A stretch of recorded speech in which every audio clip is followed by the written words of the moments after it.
Okay, so buksan na po natin ng ating mga Biblia sa Roma. Okay?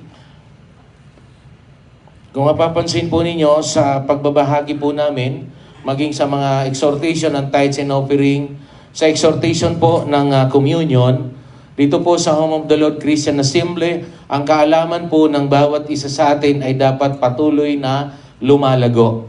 Yung iba, maaaring ganito po kasi, pag tinawag na yung exhorter ng tithes and offering, Malakay 3:10 yan. Pagka tinawag na yung exhorter ng sa communion, 1 Corinthians chapter 11 yan. So, hindi po yun nakasentro lamang doon kung titingnan po natin. Okay, so bago po natin basahin, remind ko lang din sa ating mga associate pastors, paki-forward lang po as early as possible sa ating posting department, yun pong scripture na isi-share po ninyo this coming Sunday. Salamat. So, ito na po tayo sa Romans chapter 10 verse 9 and 10. Ito ay madalas na rin po natin naririnig. Bakit kaya ito? Sige po, basahin po natin. Sabi po sa talatang 9, kung ipahahayag ng inyong mga labi na si Jesus ay Panginoon at mananalig ka ng buong puso na siya ay muling binuhay ng Diyos, maliligtas ka. So titingnan niyo po yung connection ng mga sinishare po na nag-i-exhort dito sa pangkabuuhang katawan ng mensahe na dinadala po sa atin ni Pastor Buji. Okay?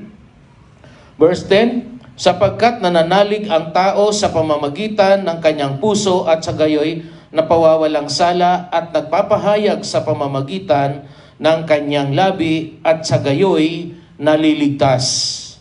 So upang sa ganon, ito po, kaya sabi ko, Lord, bakit ito? Ito po kasi upang mas maging malinaw sa bawat isa, sa mga bago at sa mga dati na yung pong ginagawa natin, communion, ay hindi po ritualistic lamang. Ito'y merong malaki at magandang kaugnayan na kung ikaw ay mananampalataya, dito po'y pinatutunayan yung ating ugnayan, yung ating koneksyon sa Panginoong Jesucristo na siya pong dahilan kung bakit po tayo nagtitake ng communion. In Mark chapter 6, verse 56, sabi po naman diyan, o Marcos, Kabanata 6, talatang 56, at saan man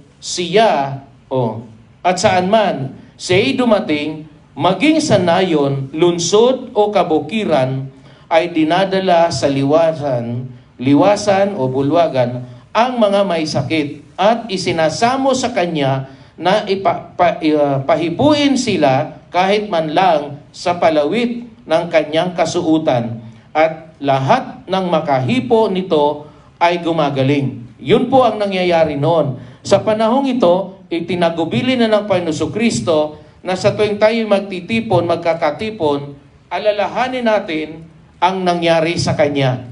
Dito, hindi lamang po, pag inaalala natin sa pamamagitan ng pagtanggap natin ng communion, ay hindi lamang natin nahihipo o hinihipo ang laylayan ng kanyang damit, kundi mismo siya ay nasa sa atin at ito po ay paalala sa atin ang communion na talagang dapat nating gawin kung gusto nating maganap, tayo'y pinatawad na, tayo po'y pinagaling na. Amen? Taas po natin ang elemento ng tinapay. Dakilang Diyos amang banal, salamat nga po Panginoon na hindi lamang kami ngayon ay humihipo sa laylayan ng damit ng Panginoon Jesucristo, kundi mismo ang Panginoon Jesucristo ay nasa sa aming mga puso, Panginoon. At ito sa pamamagitan ng tinapay nito, kami napapaalalahanan na kami nga po Panginoon ay mga tinubos, iniligtas at pinagaling. Tinatanggap po namin ito na may ganap na pananalig at pananampalataya sa Panginoong Jesucristo. Tanggapin po natin.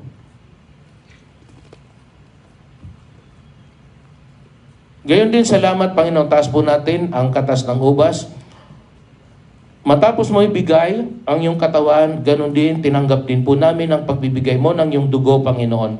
Tanda po, Panginoon, na anumang uri ng mga kasalanan, Panginoon, ang mayroong kami dati, nang tinanggap pa namin bilang aming Panginoon at tagapagligtas, kami po sa lahat ng uri ng kasalanan, dumi ng kasalanan, karamdaman, kahinaan, kahirapan, nahugasan na lahat. Kaya Panginoon, may karapatan po kaming mamuhay ngayon na may kabanalan. Tinatanggap po namin ito sa pangalan ng Panginoong Sus. Amen.